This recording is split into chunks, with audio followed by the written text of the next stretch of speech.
Very good afternoon అండి అందరికీ. ఇప్పుడైతే మనం పట్టాభిపురం బ్రిడ్జ్ మీద నుంచి దిగుతున్నాం అన్నమాట. ఇవాల్టి మన రైడ్ అయితే ఒక 40-45 ఆడ్ కిలోమీటర్స్ అన్నమాట. మా వైఫ్ హోమ్ టౌన్కి వెళ్తున్నాము. సో ఫస్ట్ పండగని.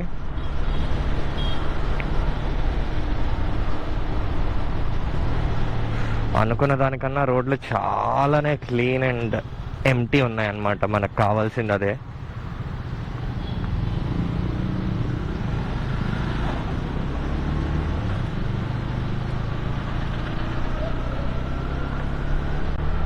సో ఇవాళ అయితే సెటప్ ఇంకొంచెం ఇలా లేపి, మొన్న టెస్టింగ్ చేసాం కదా, బాగానే స్టేబుల్ ఉందనిపించి ఇంకొక పోల్ కూడా పెట్టి లేపటం అయితే జరిగింది. సో ఇన్ కేస్ మనం హైవేలోకి వెళ్ళి మనకి ఇంకా మంచి లొకేషన్స్ వస్తున్నాయంటే మొత్తం స్టిక్ని పైకి లేపచ్చని.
సో ఈ రోడ్ అయితే లాస్ట్ టైం వచ్చినప్పుడు భలే ట్రిక్కీ ఉండేది. ఎక్కడ చూసినా మొత్తం బంప్స్ అండ్ ఇలా ఉండి, ఇప్పుడైతే నీట్గా కొంచెం ప్యాచ్ వర్క్ అయితే నడిచింది. Patch work is always a patch work. So ఎన్ని రోజులు ఇది నీట్గా ఉంటుందో అన్ని రోజులు నీట్గా వాడేసుకోవటం, దాని తర్వాత అయితే మన మంచి హైవే ఎక్కెళ్ళటం.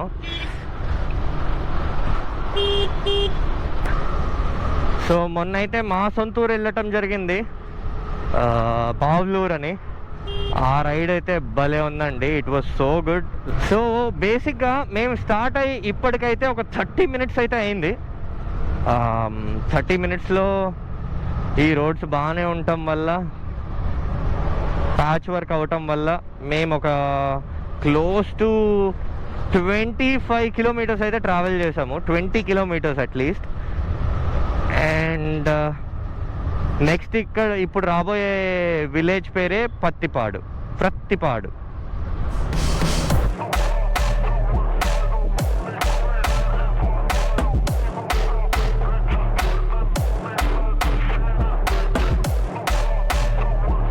అనే ఊరైతే వచ్చామండి. ఇక్కడ నుంచి చాలా ఎక్కువ ప్యాచ్ వర్క్స్ ఉన్నాయి, చాలా ఎక్కువ బంప్స్ అండ్ పాట్ హోల్స్ చాలా ఎక్కువ ఉన్నాయి. సో ఎప్పుడు ఇది ఎగిరి కింద పడుతుందో తెలీదు. సో అందుకని ఒక్కసారి వెళ్ళే ముందు ఈ సెటప్ తీసేసి మేమైతే ఇందులో నుంచి మాట్లాడతాం. Since we can't see you, ciao, bye bye and very happy Sankranti మళ్ళీ. సో నెక్స్ట్ రైడ్ ఏదన్నా మేము ఎటన్నా వెళ్ళాలి ఆంధ్రాలో, మీరు ఏదన్నా ప్లేసెస్ అనుకుంటున్నారంటే కామెంట్ సెక్షన్లో పక్కా పెట్టండి. I will try my best to gather time and అలాంటి ప్లేసెస్ మంచివి చూసుకొని అక్కడున్న ఆణిముత్యాలు ఎత్తికి మీ ముందైతే తెచ్చి పెట్టడానికి అయితే ట్రై చేస్తాను. సో రోడ్ అయితే చూస్తున్నారు కదా, మామూలుగా లేదనమాట. ఇక్కడి నుంచి అరిపిచ్చేస్తుంది. కొంచెం అటు ఇటు అయితే కెమెరా ఎగిరి రోడ్డు మీదే. సో అందుకనే అవన్నీ దృష్టిలో పెట్టుకొని ఇప్పటికైతే దీన్ని తీసి లోపల తోసేస్తాను. అండ్ మిగిలినవన్నీ మనం గోప్రో నుంచి మాట్లాడుకుందాం. సో ఒక ఫస్ట్ పర్సన్ వ్యూ, ఒక ప్రాపర్ బైక్ రైడ్ ఫీల్తో మాట్లాడుకుంటూ అయితే వెళ్దాం ఇక్కడి నుంచి. సో బేసిక్గా చెప్పాను కదండి, ఇన్స్టా అయితే తీయటం జరిగింది. ఇప్పుడు కొంచెం వైబ్రేషన్స్ వచ్చినా పర్లేదు, ఎగిరినా పర్లేదు అనే ఒక చిన్న భరోసా అనమాట. మరీ ఎక్కువ పాట్ హోల్స్ ఉంటాయి ఇక్కడ నుంచి ఎంత ప్యాచ్ వర్క్ జరిగినా. సో ఆల్మోస్ట్ ఇంకో 15 to 17 కిలోమీటర్స్ ఉంది డెస్టినేషన్ రీచ్ అవడానికి. బాగానే ఫాస్ట్గా అయితే వచ్చేసామని చెప్పచ్చు. సో ఈ రోడ్లు కనుక మీరు ట్రావెల్ చేస్తుంటే దీనికన్నా ఇంకా బెటర్ అప్రోచ్ ఉంటే మీరైతే నాకు ప్లీజ్ చెప్పండి. ఎందుకంటే నేను NH16 నుంచి వెళ్ళి చిలుకలూరుపేట నుంచో ఎక్కడి నుంచో డైవర్షన్ తీసుకొని అది ఇది చేయమని అయితే చాలానే మ్యాప్స్లో చూశాను. మళ్ళీ ఆ రోడ్స్ ఎలా ఉంటాయో తెలీదు. ఆ రీజన్కి ఇంకా ఇటే రావటం జరిగింది.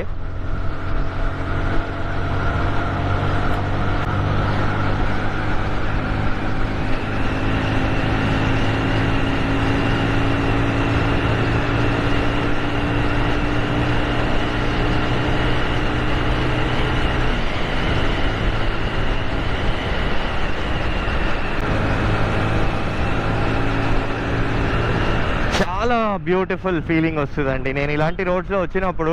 No matter how effed the roads are, no matter how narrow the roads are, how bad the drivers are, I just get lost in the crazy natural setting అండి. అసలు ఎటు చూసినా వరి పంటలు, ఎటు చూసినా క్రాప్స్, ఆ smell it is like very nostalgic. ఎందుకంటే మనం పెరిగిందే ఇలాంటి స్మెల్స్లో, ఇలాంటి ప్రకృతిలో, ఇలాంటి మంచి ఆక్సిజన్ ఉన్న ప్లేసెస్లో.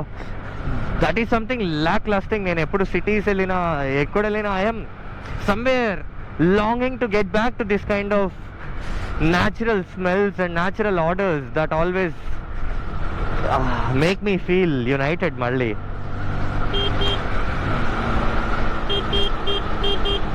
సో ఈ బెల్ట్లో నేను చాలా ఎక్కువగా చూసింది అయితే ఫస్ట్ థింగ్ వరి పంట, నెంబర్ 2 పత్తి, and number 3 tobacco, number 4 cabbage, దొండకాయ. ఆల్ దీస్ ఆర్ సంథింగ్ నేను ఇక్కడ చూశాను. అండ్ ఇక్కడ వీళ్ళు చాలా మంచి టెక్నిక్ ఫాలో అవుతున్నారు. They are following crop rotational methods. So crop rotation ఫార్మింగ్తో అడ్వాంటేజెస్ ఏంటంటే బేసిక్గా సాయిల్ అనే దానిలో మినరల్స్ ఒకే పంట వేసి ఆ మినరల్స్ అనేవి లేకుండా పోతాయి. సో క్రాప్ రొటేషన్ చేస్తే ఆ మినరల్స్ ఏవైతే మనం లెట్సే పత్తి వేయడానికి పత్తి ఏదైతే మినరల్స్ ఉంటుందో అదే మినరల్స్ మనకి మళ్ళీ దొండకాయ ఆర్ బెండకాయ వేస్తే అవే యూజ్ అవ్వవు అనమాట. అది వేరే మినరల్స్ తీసుకుంటుంది సాయిల్లో నుంచి.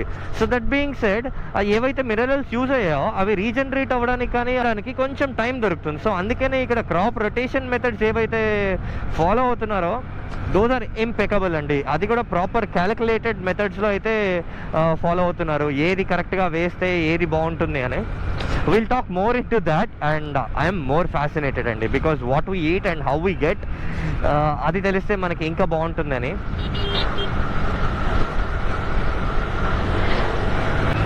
ఐ హోప్ ఇప్పటిదాకా మీరు వ్లాగ్ ఎంజాయ్ చేస్తున్నారని, అండ్ ఇలాంటి ఇన్ఫర్మేటివ్ అండ్ ఇలాంటి మంచి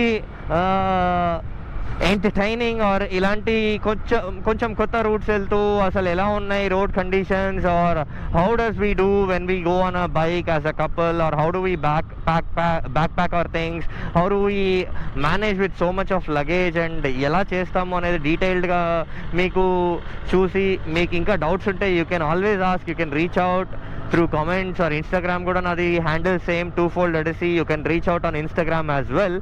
అండ్ ఇలాంటి కనుక మీకు నచ్చుతూ ఇంకేమన్నా కొత్తవి చూడాలనుకుంటే please do comment, subscribe. And ఇంకెవరన్నా ఇలాంటి బైకర్ ఫ్రెండ్స్ ఉండి ఇలాంటి ఆస్పిరేషన్స్ ఉండి ప్లానింగ్ చేసుకుంటున్నారు అంటే పక్కాగా షేర్ చేయండి. Somewhere or the other, something or the other might be helpful, may be helpful అనే చిన్న హోప్తో అయితే పక్కా అయితే చెప్తున్నాను.